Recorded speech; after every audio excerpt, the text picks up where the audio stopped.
Hi, everybody. Welcome to the Hallmarkies podcast and Merry Christmas. And we are here to talk with Eirene Donohue, Oh, who sorry. is It's actually Erin. Erin. Oh, sorry. Erin. Let me make sure. Okay. And Hi, it's Erin everybody. and it's Erin Tron Donohue. Erin, It's what? Tron, Tran. I use Oh, my mom's Vietnamese maiden name as my screen name now. So it's Erin Erin Tron Donohue. Donahue. Yeah. Okay. Sorry about that. Sorry. Let me I make should sure have I get it told you right. that. No, I appreciate you correcting me. Okay. Let me do this again. Okay. Hi, everybody. Welcome to the Hallmarkies podcast. Merry Christmas. We are really excited today. We are talking with Erin Tron Donohue, who is the writer of the new film coming to Lifetime, Christmas in the Spotlight. And Erin, thank you so much for coming and talking with us. Oh, it's great to be here. I'm super Yeah, and be excited for everyone back. to see this. Yeah, to be back Yeah. here. Yeah, the last time you were here was December 2020. Can you believe it? Yeah, that was a long time ago. I know. Oh my gosh. Yeah, it's wild. But hopefully you've had a good 4 years. I've had a pretty good 4 years, yeah, since we last talked. That was for Sugar and Spice Holiday, which was my first Christmas movie. And since Yeah, then it's become my thing. And yeah. I have written many more Christmas movies since then.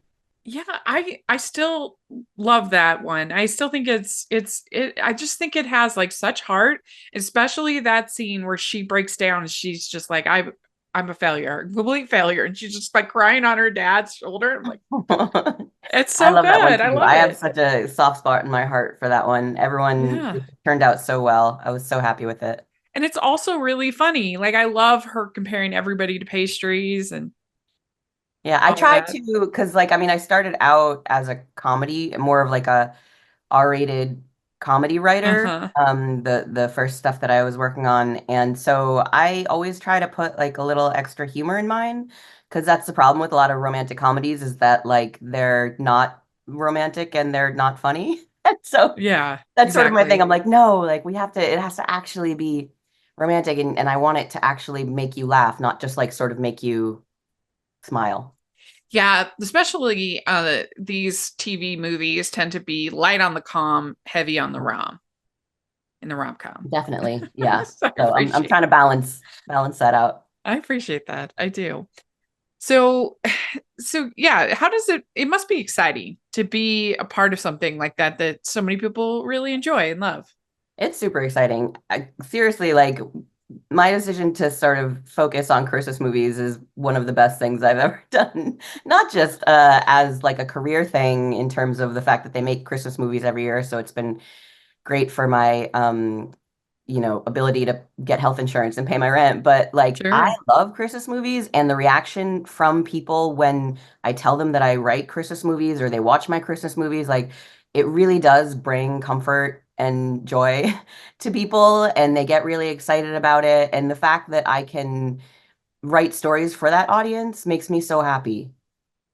I think Yeah. in this day and age, like especially right now, like there's a lot out there that is not joyful, and Yeah. people need to be soothed, and they need a place for a little bit of comfort. And Yeah. so if I can provide that, then I feel like I've done my job. Yeah. I think that we all need a break. Like Yes. it's good to be cognizant of all of that that's happening, but then we need a break too.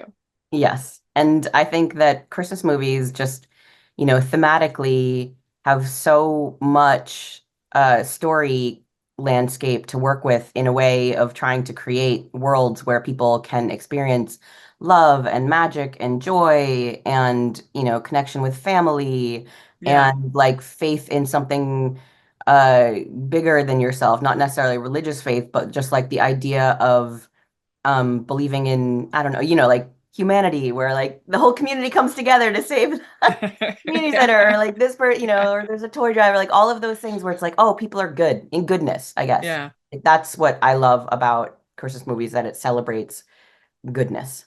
Yeah. It's funny. Somebody was telling me this is like, oh, those movies, they're all the same. And I was like, they're not, but secondly, of course. But Like that's, that's the whole appeal. yeah. Like you want to have some things in life that you can just what you're getting into. You can sit down and be like, this is what I'm gonna get, and then you get it. Well, the other thing is that like the metaphor that I always use is that it's like a chocolate chip cookie. You can Yeah. have a Chips Ahoy or you can have a crumble. Like there are many you can elevate it, you can change it.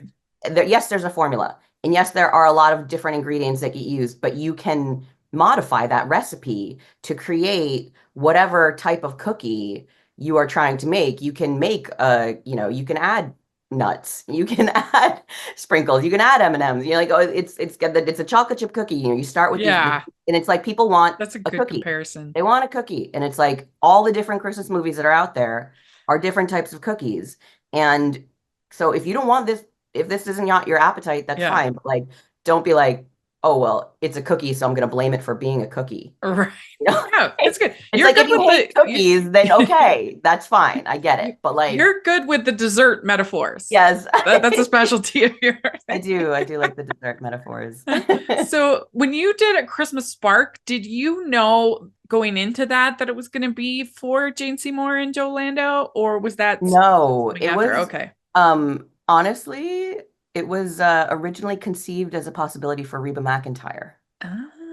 Okay. And then that didn't work out. But I had always written, I mean, I'd written it as, clearly like an older protagonist, about a widow. And that's my thing about like you take the recipe and you tweak it. So it's still the Right. same, sort of formula that a traditional sort of Christmas movie where it's like, oh, the woman goes to a small town, but instead of like a young woman going to visit her parents in the small town, it's a widow going to visit her daughter in a small town and falling in love. So it's like that, Yeah. those are the different ingredients. Or same thing with Sugar and Spice Holiday. It's like, architect goes to a small town, enters a gingerbread baking competition, reconnects with a high school crush, but it's like centered Yeah. on an Asian family and and their culture. And so you take a couple ingredients and you shift it and you tweak it, and that's how you keep stories fresh. That's really true. I was just talking about that with the Groomsmen trilogy that was on Hallmark Plus, Hmm. that those were like pretty tropey. There was one that was like enemies to lovers, one that was friends to lovers, whatever. But like the fact that it was kind of about dudes, Yeah, and their story, and that made it feel like a little bit different and a little bit fresh. totally. Like, and that's Yeah. what I usually, every time I try to think of stories, I'm always trying to think like, how do I take what is there or what is expected and sort of subvert that a little bit just Yeah. to make it a little bit more interesting. Because all these movies, and there's been like, I mean, thousands of Christmas movies have been made, like so many. I mean, between Sure. Hallmark and Lifetime and Netflix and now all the other Yeah. channels, like there's like 200 a year being made, and that's Yeah. like insane. There's only so many stories, and so the idea for me as a writer, what I like to do is to take universal themes and tell them through a specific lens. And so if you look at sort of thematically what is at the heart of a romantic comedy or of a Christmas movie, it's like, okay, how do I take those things and all those familiar elements and maybe set it in a world that is slightly different, or set it with characters that people haven't seen before, or have the story shift like a tiny bit here or there so that it's not exactly the same as you've seen before, Yeah. but that it's Absolutely. still like familiar. Like I'm not my couple's not breaking up at the end, right? Like that's Right. I want happy like I am the audience. Like I am my own audience. So it's like I write for what I want to see because I Yeah. love these movies. I love Christmas movies. I love romantic comedies. So like I'm always thinking like, oh, but I wish it was, when you see one, you're like, I wish it was a little bit like this. So that's what I try to do. Yeah. That makes sense. Were you super stoked when you found out it was like a Dr. Quinn reunion? Oh my God, I was so Yeah. excited. I love her. And they were so good together and they Yeah. had such great chemistry and they're both Yeah. like just yeah, it turned out really, really good. I was super happy with that one. Ho, ho, ho. We'd like to take a second and thank our sponsor for this episode of the podcast. It's the Hallmarkies Patreon. Do you love Hallmarkies podcast, especially at Christmas? Do you enjoy the holiday previews, recaps, interviews, and bonus episodes? If the answer is yes, please consider supporting the Hallmarkies Patreon. We need your help to do what we do both during the Christmas season and all year round. But not only do you help a podcast led by strong, independent women by becoming a Patreon, you get to become a part of the Hallmarkies family. Starting at only $2 a month as a patron, you will have access to our Facebook Patreon group where we talk about the movies, shows, and more all year. We also have many monthly patron watch-alongs with guests like Lacey Chabert, Natalie Hall, Paul Campbell, Mary Lou Henner, and more, giving their behind-the-scenes details of their films. As a patron, you also have the chance to provide input into the podcast and even join us at different tiers. So this Christmas season, spread some cheer to the Hallmarkies Patreon and become a member today. You won't regret it. Go to patreon.com/hallmarkies to learn more. That's patreon.com/Hallmarkies. The 12 Days of Christmas Eve. Now, this was an interesting one because it was kind of a new sort of take on your time loop kind of Yeah, it was story, it a was little sort bit of Christmas Carol-y, a little bit, right. It you was know. when I pitched it, basically it was like Groundhog Day meets Scrooged.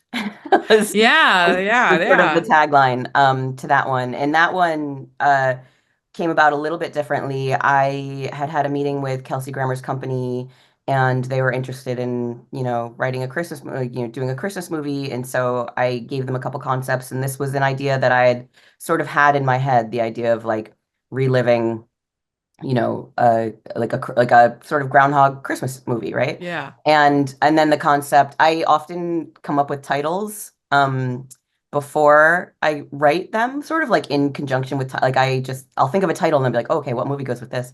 And so I was thinking of, the 12 Days of Christmas. And then I was like, oh, what about the 12 Days of Christmas Eve if he's reliving? Because I didn't want him to relive Christmas Day over and over again. I wanted Christmas Day to be like the ending. Like that's the goal, is to get to Christmas. And so yeah, and so we pitched it to a bunch of different places, and we ended up at Lifetime, which was great because I already have this relationship with Lifetime from the other movies I made. And it was a little bit of a deviation from like the typical, it's not a rom-com, it's more of a True. family comedy. But that was fantastic working with him as well, just knowing that he could pull off anything that I wrote, just knowing that Kelsey Grammer like is just this incredible actor with such Yeah. great comedic timing, and but also Right. like the depth to carry any like emotional beats that he needs to carry. And then to have his daughter Yeah, that's what I was wasn't gonna say. originally planned, and then like they were like, oh well, she could do this, and I was like, oh, that would be great. And so like watching them and their chemistry and watching them work together was so amazing. Yeah. Was it hard to, when you're writing it, to keep it like fresh, given you keep repeating some of the same stuff over and over again? Yeah, sometimes. Yeah.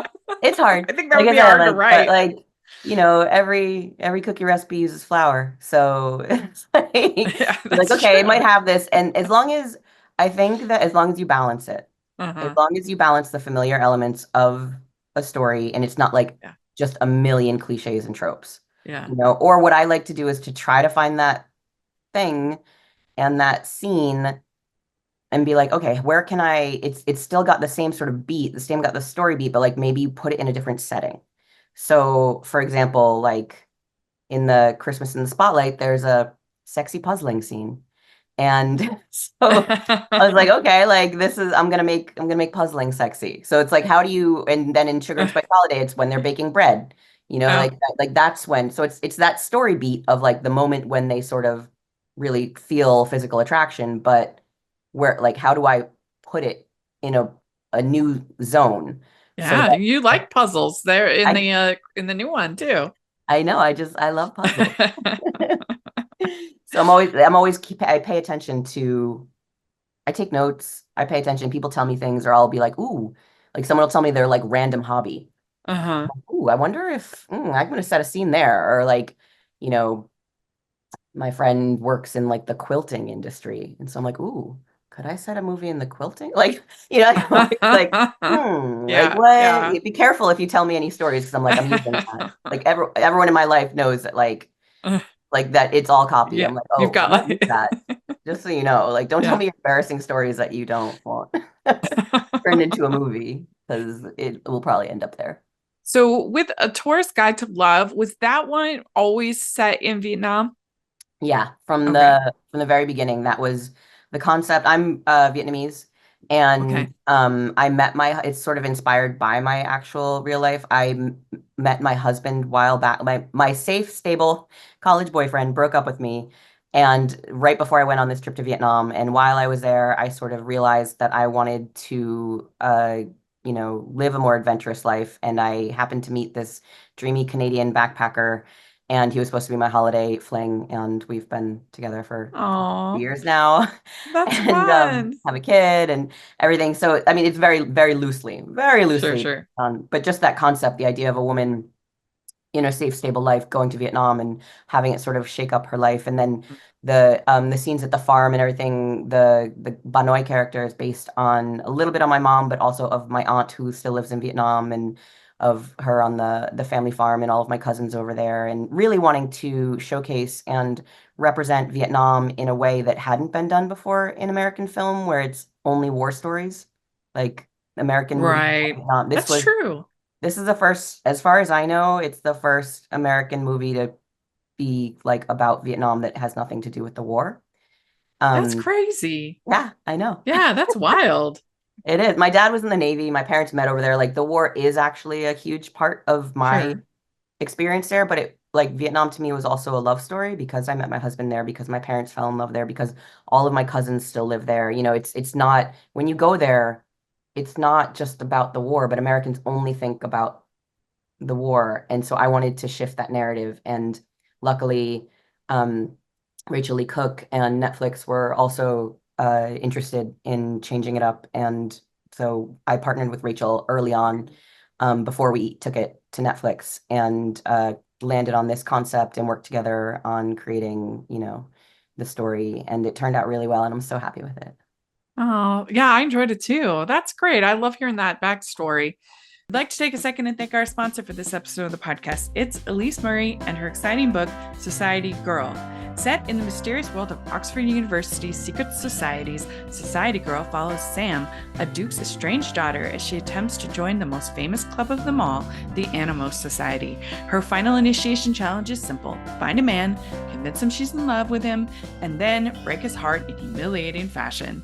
Hardened by her father's rejections, believing that the Animos Society is her key to his love and acceptance, Sam throws herself into making Dano Best, her father's chauffeur and local musician, fall for her. But she never counted on falling in love with him right back. Fans of Colleen Hoover, Anna Hong, and Mia Sheridan will love Society Girl, a sweeping romance from best-selling novelist and screenwriter Elise Murray.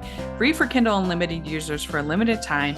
Go to elisemurray.com/novels/Society Girl for more information. Or you can use the affiliate link below.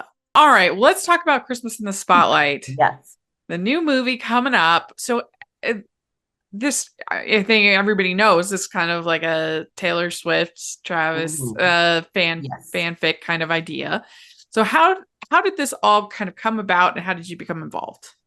So, like I said, I've done a bunch of movies with Lifetime, and Tia Magini, the executive at Lifetime that I work with, and she and I have become friends, and we are both Swifties. I'm a huge, huge Okay. Swiftie. Yeah. Like top 0.1% of fans on Spotify. Oh, Yeah, wow. like it's hardcore. I listen to her every day. She's a part of my my self-care mental health routine basically, and creative routine, because I walk a lot to think of stories, and I listen to her music often while I'm walking, sort of like to put me in that sort of emotional state of wherever I need to go. And so then anyway, Tia and I were always, texting Swifty memes and things back and forth. And she last year was like, "Hey, wouldn't it be funny if we did a movie about a pop star that falls in love with a pro football player?" And I was like, haha. And then I was like, "Wait, are you serious?" And she was like, "Yeah.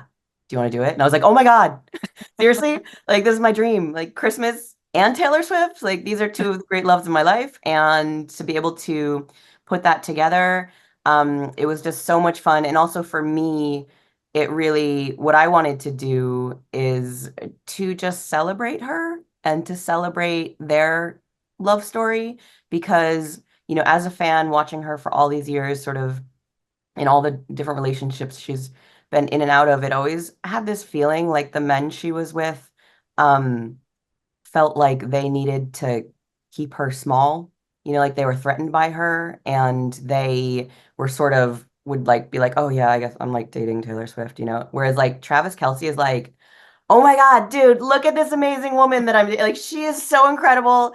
she's so talented. Like I just want to like cheer her on. And it was just like to finally see someone, to see her partnered with someone who really seemed to understand how amazing she is.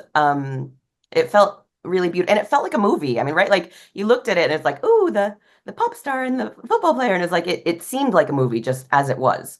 Like it seemed too Yeah, good to be true, like it's a movie. So those all of those thoughts were sort of bouncing around in my head as I was trying to figure out the story and the tone and how and the characters. And it was, I mean, it's all inspired by. It's not sure, clearly sure. it's not based like it's not based on, it's inspired by because I don't know them. And the Right. It's like a characters are fan different. fiction. Yeah. And I want, and it also, things have to work as a movie. They have Yeah, to, you can take some stuff from real life, but like when you're writing a movie, there's certain story beats, there's certain, sure. Christmas movie tropes. There's certain like aspects that you need to build into a story. So like differentiating the characters. So the Bowen's character, is not close with her family, unlike Taylor Swift in real life. Like her character does not have a close relationship with her family, whereas Drew's character, which is based on Travis Kelce, does have a close relationship. So there are parts that are so trying to find that stuff that like and balance between what you're pulling from real life and also just to be creative. Like Right. just to, as a creative person, as a storyteller, like, ooh, what's going to be a fun scene? Like sexy Yeah, puzzle. it's more like paying homage, kind of. Yes, Yeah, definitely. yeah. Well, I just finished watching the movie literally like in the last hour. Oh, And I liked how nerdy he was. He had this like really cute, kind of awkward energy that I he's thought so was fun. goofy. It's like Yeah, this yeah. great, that was the thing. Like we wanted like this like great, silly, goofy, sweet, sort of big golden retriever energy, just like loyful, playful and loyal. That's a new word. I Yeah. just think loyful is Joyful it's a new is the new word. It's word. real. Yeah. And we just and that's sort of the vibe that, I did a lot of research on Travis because I didn't know as much about him. And so watching a lot of the New Heights podcasts and watching the Jason Kelsey documentary and just getting a feel for who he was and what his energy was and who they were as a family and trying to capture that. And Laith is so good. He just has that energy. He's such a Uh-huh. sweetheart and he has like this really, big, generous energy. So I'm glad that came across. Yeah, yeah, yeah. So when you have songs in the movie, do you work at all with the songwriters or are involved in So that side of it I at all? actually I actually wrote the songs. Oh, you did? I wrote the Nice. lyrics for the songs. What's Um, that like? Had you it ever done was that before? much fun. It was Yeah, I've started writing songs in the past couple of years. This is like a newer sort of creative pursuit of mine that I'd always loved. I had written songs in the past. Like I wrote my husband a song for our wedding and I sang it like during the ceremony, but hadn't really pursued it at all. It was just like this every once in a while. It's like writing poetry. Like every once in a while I write a poem. And then finally a couple years ago started focusing on it a little bit more because I enjoyed it so much and have actually released two singles of my own that because I'm not like a trained singer, I'm not a musician, I don't know anything about music, but I just love lyrics, I love words, and I'll come up with melodies, and then I'll work with a producer to record music and release them on Spotify. So I actually released one like 3 weeks ago called Be Her Now, which is sort of like The Man, Taylor's song The Man. It's a feminist power anthem. okay. And if you want to check that out, it's under, I have a like an alter ego that I record music under called Auntie, Auntee. Oh, Um, wow. that just it was like literally just being silly fun. I was like, oh, and also as like an attempt because I am trying to like actually make songwriting a thing, to like separate my screenwriting from my like Sure. songwriting and stuff. But it was so what I did was when I wrote the script, I just the last song, The Gift, is I wrote all of those lyrics like directly into the script, because it was really important to me that like that the story of that song that she's singing matches the emotional beat that she needed to be experiencing at that moment. But then for the other songs, I sort of like just wrote in a couple lyrics, for the Shine song. It was like, this is sort of like her Shake It Off, like that vibe, and wrote like two or three lyrics. And then after the movie, was in production or in pre-production, they were like, "Can you expand these songs into like fuller lyrics?" And I was like, "Yes, please." And I wrote out, I mean, I wrote out, they didn't record the entire songs, but like I had like multi like verse, chorus, bridge. Like I wrote I went to town on them and wrote full songs. And then they have a composer that they worked with, a composer producer who, came up with the melodies, the production, the beats, and everything like that. And it was so exciting when I heard them for the first time because I was like, oh my God, they sound like real songs. Like, is there, they sound like real pop songs. That's so Um, cool. and so it was, yeah, it was super fun because I think it was important that we have her character having original music and that you show her on stage and you show her performing and that you get that whole vibe because otherwise I feel like it wouldn't have felt as authentic without Yeah. that music. Yeah. It made it just more fun, the whole Yeah. experience. Yeah. So one thing I liked about the movie is I felt like they were very flirty, just the way that they would like Yeah. touch each other and the way that they would, and it helped build that chemistry Mhm. through the course of the movie that you're, Yeah, yeah. I love that. First of all, I mean, Leith and Jessica had great chemistry. You really, I think, really believe the romance, and they worked really hard on that. And the two of them, I visited the set, and just Oh, watching them work fun. together. Yeah, I'm in the scene. If you look in the concert scene, just next to Leith's head, cheering Oh, behind really? as me and my daughter. We went to visit the set and got to be extras, which was super fun. But they were both so good. And also, like, I have to say that with Lifetime, they are leaning into a sexier vibe. Yes. So, I've worked with Hallmark as well, and it's definitely like Hallmark is the sort of softer version of the romance, and I think Lifetime is embracing being a little bit more mature and a little bit leaning into the sexiness of it and the romance aspect, which I love. And Yeah. I'm all about, I mean, you saw Tourist Guide to Love. I'm all about objectifying the man and like shirtless scenes and Yeah. It's um, fun. And he says, you're like a sculpture. yeah. He is. And the more kisses, like not just that like one dry kiss at the end of the movie. It's like there's more. This is, Yeah. these are adults. Like the Yeah. idea that they're going to be dating and just be holding hands Yeah. is not very authentic. And so I'm happy that they are leaning into that space because I think the audience wants that. Plus it can actually like make the whole story better because they've actually made like some form of commitment, Mhm. they've expressed. And it's like, whereas like an almost kiss, like in reality, I don't think an almost kiss would actually be any different than as far as what it would mean to the story in your Yeah. life. I don't think an almost kiss would really be any different than a kiss because Just listening to you say this, I was thinking, I was like, in my life, have I ever actually had an almost kiss? Like it's all this movie, there's so many almost kisses, right? Like yeah. every Hallmark movie, all these movies, it's like, But and if I've you written them. almost kiss somebody in real life, I don't think it would be that different in its effect of its Yeah. relationship than a kiss.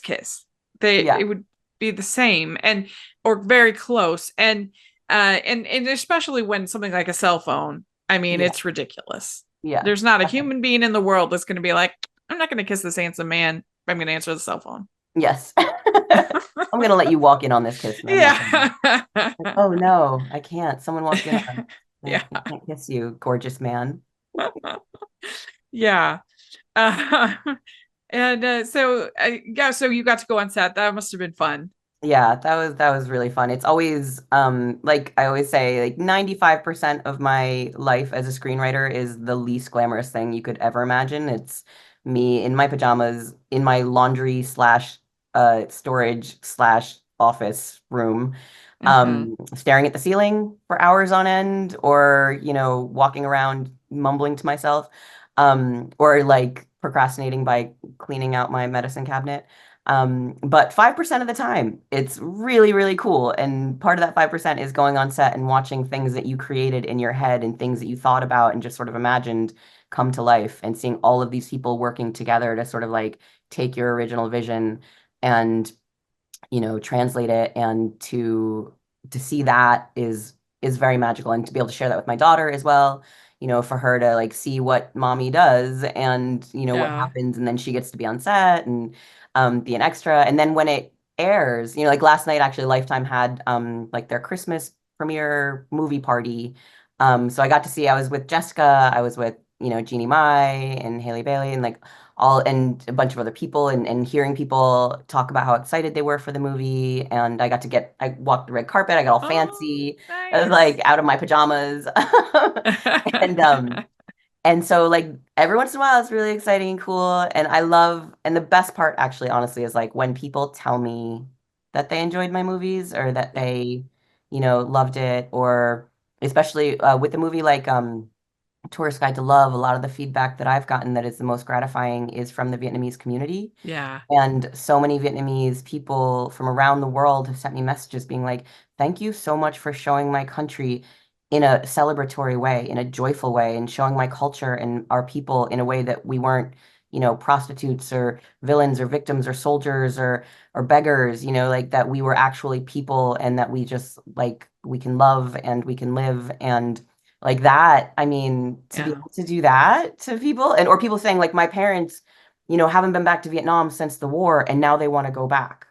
Like Oh, things like that, or hearing that like it has actually, like there's like a marked difference in like tourism since it, like that it created a bump in tourism, like that it could be bringing money in, like things like that, like that the movie that I wrote is like, it's a rom-com, like it's just some silly rom-com. Like people sort of brush it off, and it's like, oh, but it like made a difference in people's lives. Um yeah. and people can now like look at Vietnam and be like, oh my God, it's so beautiful, I want to go to Vietnam.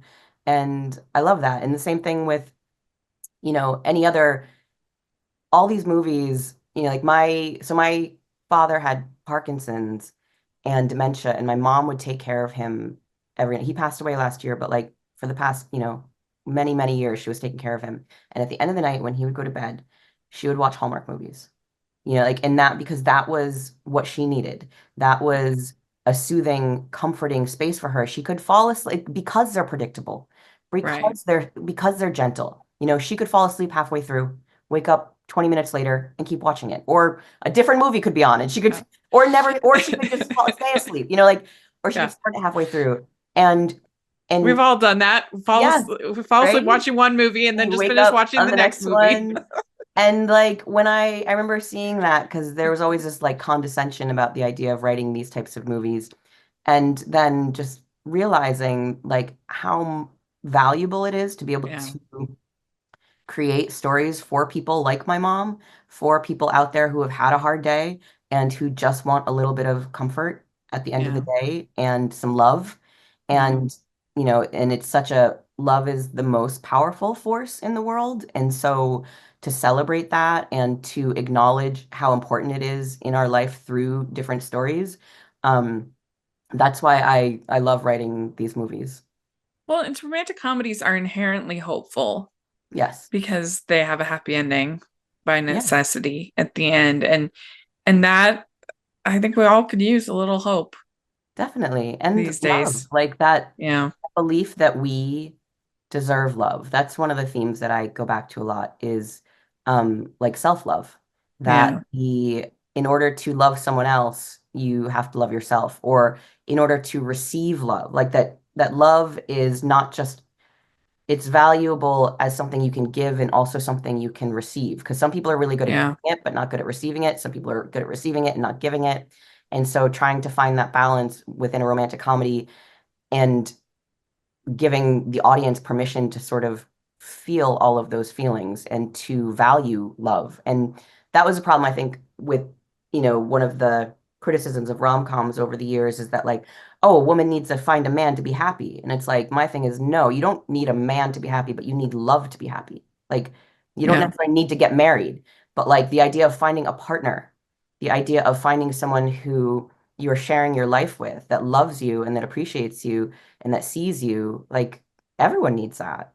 Yeah. Everyone, and whether it comes from romance or from friends or from family, or just, but that's why you also, because you can't control the other circumstances, have to start with that self-love. You have to start from a place of being like, I love myself, and therefore I'm worthy of whatever love the universe brings me. Yeah, I really hate the whole idea, and I think it's partly perpetuated by Disney, this idea that like a single woman is stronger, more Yes. powerful than somebody who chooses a partner, chooses to get married, because it's ridiculous. Yeah. It's I think I mean, completely it's just false. your power, your source of power is not tied to your relationship status. So you can be Yeah, powerful as a it made single me woman. You so can be powerful with a annoyed partner. this year with the whole. Did you hear about this with Twisters? They decided No. not to give her a kiss at the end because that would make it, the quote from the director, that's all the movie would be about. I'm like, why? Why? Do you think people So can't she can't handle be a people? successful scientist and professional and also get kissed? Like, what woman doesn't want to get kissed By Glenn by Powell, I Glenn mean, I don't Powell? know. I would I want mean, to get the kissed by Glenn Powell. idea that they thought that that would make her less of an empowered woman makes me furious. It's because we're not allowed to be complex. We Yeah. are not allowed to be, it's like one, it's, And the virgin whore complex where it's like one or the other. You can't, yeah. you're naughty or you're nice. Like So you ridiculous. can't be complex and have all of those things. We can't have all the things. We're not allowed. Oh, made me so mad. But yeah, but it just must have been a fun experience. That's the other thing too. It's just the rom-coms they're just fun. Like Well, we yeah, need they are. happiness, And joy. that's why I write them is because like when I write, I'm spending all day in that world, in those characters, in that mindset, and I just don't want to be in a dark place all day. Like Yeah. I don't know how like people who write like dark stuff, Yeah. drama and I mean not that I can't write drama or I mean I'm sure I could write horror, but like I don't want to because I don't want to spend my day thinking of new ways to kill people. I Right. want to spend my day thinking of new ways to make people fall in love. Yeah. Like that brings me joy. And so if I for me to have to spend all day in that dark place is not where I want to be. And so I want to create stories that emotionally connect with people, but that also uplift them and that also give them a sense, like you said, of hope, of love, of Yeah. joy, and so, and also because you can give it so much depth and you can have it be more powerful than just, like I said, like going back to Tourist Guide to Love, it was interesting talking to someone about the idea of soft power, which is just like affecting change on like through cultural or as opposed to like hard power, which is like economic or legal, like Mm. laws and things like that, military force, those things.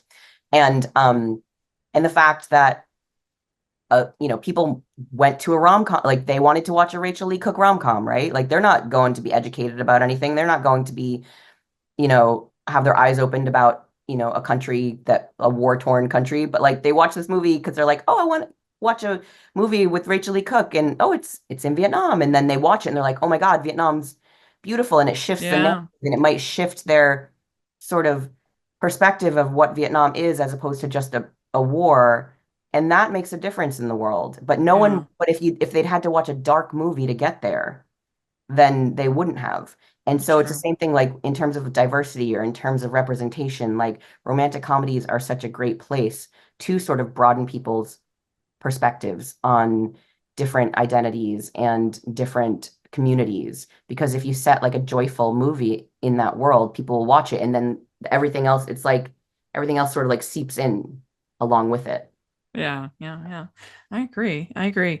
Well, what would be your pitch to the Hallmarkies listening? Say, head on over to Lifetime, watch this movie. What will they love about it? What will they enjoy about it? I need to say that even if you're not a Swiftie, like the Swifties, Yeah. I'll address the Swifties in 1 second. But the Okay. people to Good. non-Swifties, this Okay. movie I feel absolutely stands on its own as a romantic comedy. Like it definitely, like we made sure that like this movie had to work as a movie. If you didn't know anything about Taylor Swift or Travis Kelce, if they'd never existed, you could Right. watch this movie and enjoy it just on that basis alone. It's fun. Like you said, it's a little flirty. It's like there's like a little bit of extra some sexiness to it. And it's just, and there's a lot of like, I love the family stuff with Drew's character and his brother and his parents. I think it's just like they're both so talented. It's really grounded. So if you are a Hallmark fan, I think, and maybe want something oh, and also the production values, right? Like I feel like Yeah. it looks like it's on a way bigger budget than it actually was. It doesn't look like they're filming in like a high school gym, Yeah, right? yeah. So it feels like a bigger movie. Um, and so I think that any Hallmark fan will also love this because it still has all of those familiar elements. It's still, a heroine you want to root for, like a likable, attractive, fun-loving, romantic lead. There's all the goofy moments. There's sweet moments. There's, the Christmassy aspect because she's releasing her Christmas album. So for that audience, I want to put that out there. To the Swifties listening, I need you to know because I am in the Facebook Swift group, like all the Oh, big, okay. and I have lurked and read the feedback on the reception of this when the trailer came out, and there is a lot of hate out there. There's a Uh-oh. lot of people being like, "Oh, so cringe!" Like, "Oh my God, why would they do this? How can they do this? Taylor must be so mad." Like all of those things. I get it. I understand. Swifties are very defensive of her. Like I said, huge, huge Swiftie. I am also very defensive of her.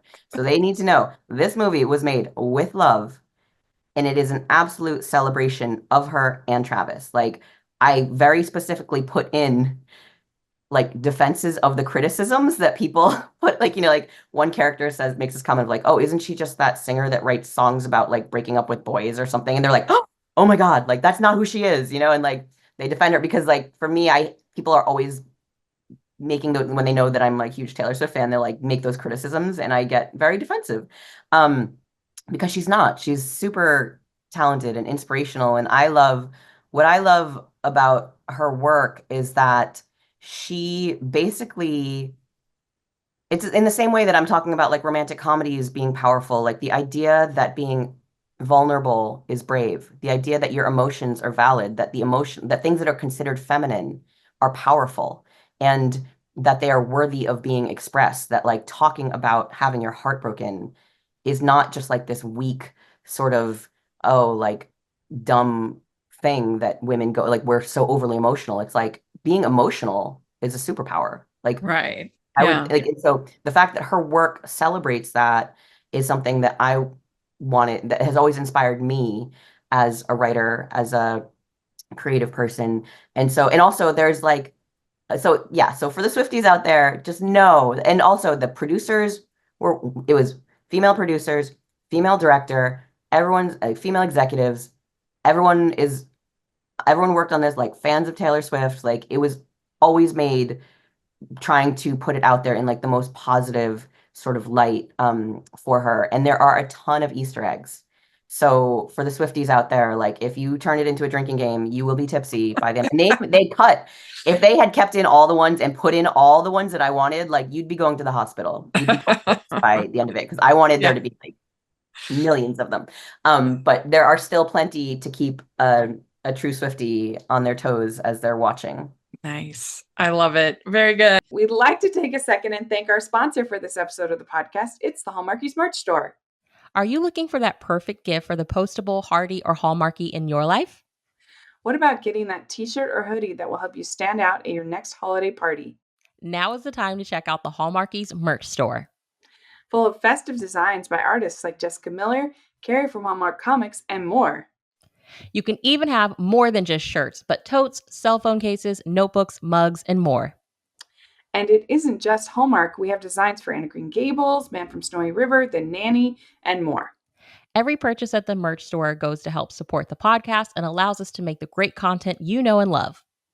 There are frequent sales, so go to tpublic.com/stores/hallmarkies or see the link in the description.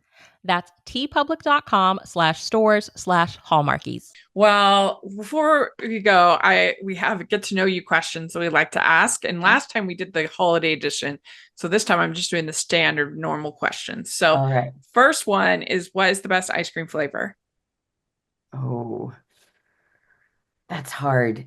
I tend to like mine with like a lot of like mix-ins and things like, so like Ben and Jerry's where there's like 8 different Oh, things yeah. like and crunchies in there. But if I had to go with like one that was just like an identifiable ice cream flavor, I'm gonna go with chocolate chip cookie dough. Ah, okay, Because like I good. said, I like Yeah, the mix-in stuff. it's I a gotta good have one. texture. I need texture. Yeah. So what's your favorite color? Oh, that shifts with my mood. I'm so bad. My daughter is always asking me like, "What's your favorite this?" And I'm so horrible at these questions because I'm like, "Well, it depends on my mood." And like, I don't know, but I would say overall, in general, blue. Okay, good. Well, the question is, what music are you listening to right now? But I don't know if that goes without Well, saying. besides Taylor Swift, Yeah. um, I I love Olivia Rodrigo. I love Chappell Rowan. I love Gracie Adams as well. I mean Abrams, Gracie Abrams.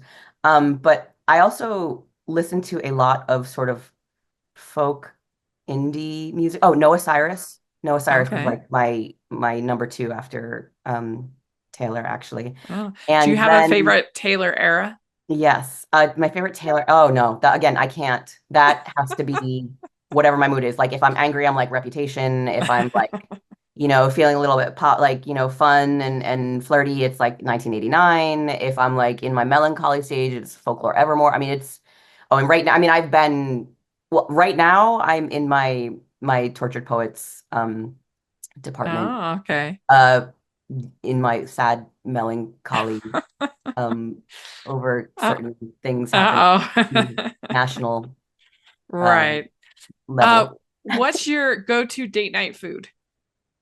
Usually, my husband and I are actually going out on a date tonight. Tonight is my date night, so I'm like, what? Usually either sushi or ramen. Those are usually the Oh, two. that's a good choice.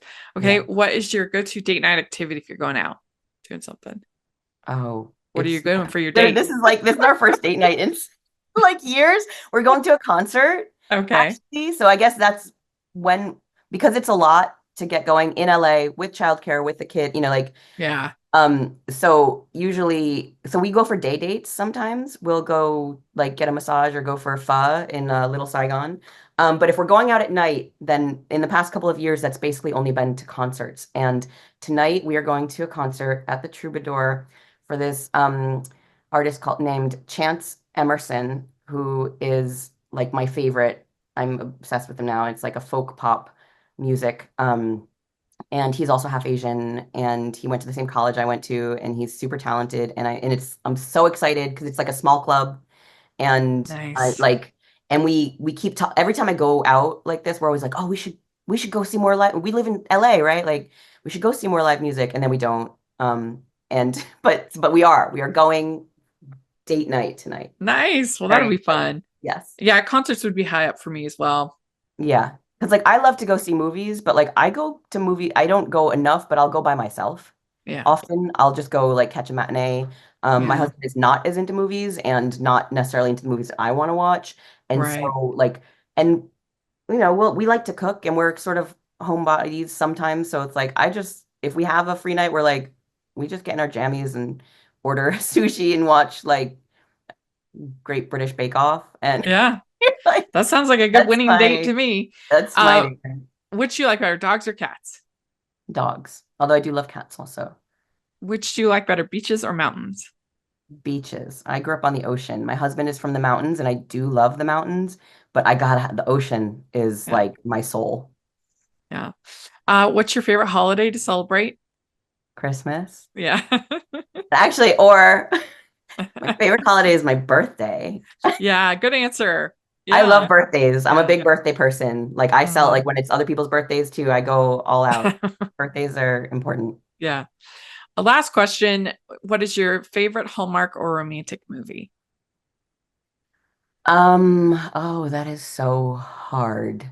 Um, I can't, favorite Hallmark or romantic movie. Um, I mean, I'm gonna go old school with this one and I mean, I haven't seen it in years, but Sleepless in Seattle, That's a very like good one. that, Yeah. that one is one that ha I used to watch a lot back in the day, and like I Yeah. said, I haven't seen it in a long time, so I feel like it would still hold up, Yeah. but like I just, yeah, Nora Uh, Ephron, no, yeah. Her script is so good. she's a huge inspiration to me, Yeah. and just her romantic comedies, like I miss that sort of old school. Yeah. Um, romantic comedy. And yeah, that was a good one. Yeah, definitely. Well, you did it. You answered all the I did it. questions. Yay. I get so like whenever people, I'm like, oh no, you need to tell me these ahead. I'm so bad at like the No, you answers off did the top of great. my head. Because like I said, I'm like, I can't choose. You did great. Well, thanks so much for talking with us. We really appreciate it. And if Thank people want to follow you. you on socials or things like that, how do they Yeah, do it's that? on Instagram, I'm Eirene Donohue. Great. We'll have that in the description, and I hope you have a very Merry Christmas. Great. I hope everyone enjoys it, and I hope you have a Merry Christmas as well. Happy holidays to everyone, and joy and peace to you all. All right, bye.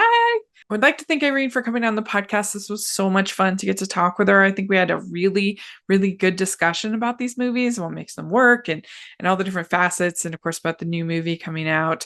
So let me know what you think about all the different things we talked about in the comments or on Twitter. And you can find me at Rachel's Reviews, all over social media, iTunes, YouTube, and on Rotten Tomatoes. Check that out. Also, make sure you're following the podcast, Hallmarkies Pod, Hallmarkies Podcast, all over social media. And if you are listening on iTunes, please leave your ratings and reviews. That really, really helps us a lot, people to find the podcast, especially during this time of year. So if you could leave those ratings and reviews, we would so appreciate it. And if you're watching on YouTube, please give the video a thumbs up and subscribe to the channel. Most of our viewers on YouTube are not subscribers. So if you're in that camp, please subscribe. It really helps the algorithm a lot. It's just a little thing you could do to really help the podcast. So we sure appreciate it. And check out the Patreon group. And this is where you can get tons of cool perks for joining the Patreon, where we have monthly activities with writers and actors and all kinds of fun stuff. Please take a look at that. I would really try to make it worth your investment.